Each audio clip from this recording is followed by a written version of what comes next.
ఒక కోడి గుడ్డు పెడుతుంది. ఆ గుడ్డుని పొదుపుతుంది. అది మళ్ళీ పిల్లవుతుంది. ఇట్లాగా వచ్చేటటువంటిది నాటుకోళ్ళు. బ్రాయిలర్ కోళ్ళు అంటే ఆ కోడి పొదపడానికి అయ్యేటటువంటి ఉష్ణోగ్రతను సృష్టించి వాటంతటా అయ్యాయి. వాటిట్లో న్యాచురాలిటీ కనిపించదు. వాటిని తింటే వచ్చేటటువంటి పోషకాలు కూడా అంతే ఉంటుంది.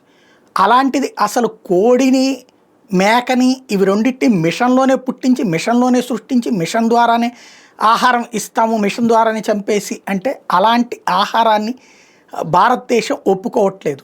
అసలు వాటి మీద పరిశోధనలే జరగలేదు. ఇప్పుడు మాంసాహారం ఎందుకు స్వీకరిస్తారు అంటే వాటిట్లో ఉండేటటువంటి పోషకపు విలువలు. ఇట్లాగ తయారయ్యే కృత్రిమ మాంసాహారము లేదా కృత్రిమ ఆహారం ద్వారా ప్రయోజనం ఉంటుందా లేదా అన్నటువంటి దాన్ని పరిశోధనలు అంటే దానికి అంగీకరించం, మేము పంపిస్తున్నాం, నువ్వు పెట్టేసుకో.